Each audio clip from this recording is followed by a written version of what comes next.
Joining me now, WBUR senior Washington News correspondent Kimberly Atkins and New York Times political reporter Katie Glick. Ladies, welcome.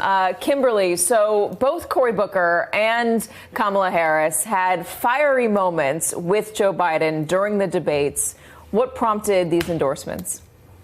Look, if you look at their campaigns, they ran, a little bit to the right of some of the more progressive candidates, certainly to the right of Bernie Sanders. And so it seems that they were more naturally aligned to back Joe Biden at this point in the campaign. There was a lot of consternation, I remember, during those moments about the Democrats being able to unite at this point. And I thought at the time, that's what primaries are for, to people to try to distinguish themselves on the debate stage and on the campaign trail. But right now, certainly since South Carolina, it seems clear that the voters are indicating that they are ready to begin rallying behind a candidate, and that candidate is Joe Biden. And it seems that a lot of the other candidates are following suit after it became clear that they themselves did not have a path to the nomination, particularly with Buttigieg and Klobuchar.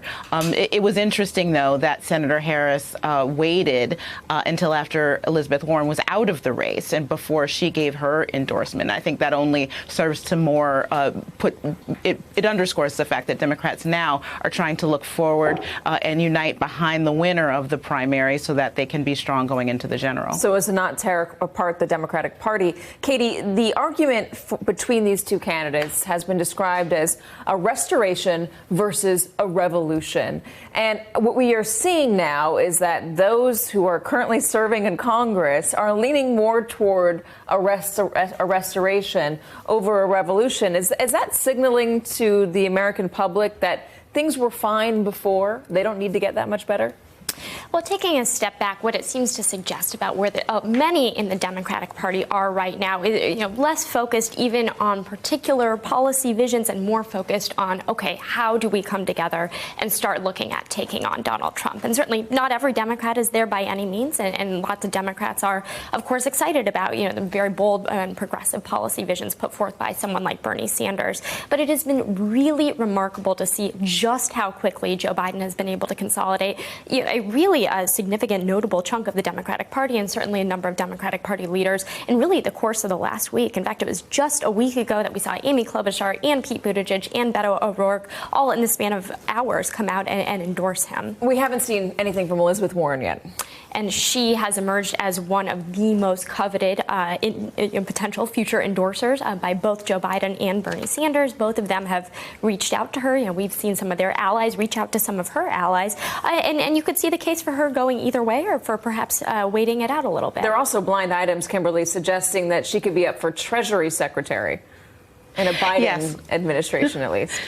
Yes, I saw that too. Look, it's clear from everyone that I've spoken to within the Democratic Party that Elizabeth Warren has a big role to play here, something that's beyond just being an endorser, giving a nod, and falling on the sidelines. She has enormous popularity within the party, and she certainly will probably talk to both of these candidates and get a sense as to how they would their policies might move for her endorsement. So don't expect her to go away anytime soon. Kimberly Atkins, Katie Glick, thank you ladies very much. Hey there, I'm Chris Hayes from MSNBC. Thanks for watching MSNBC on YouTube. If you want to keep up to date with the videos we're putting out, you can click subscribe just below me, or click over on this list to see lots of other great videos.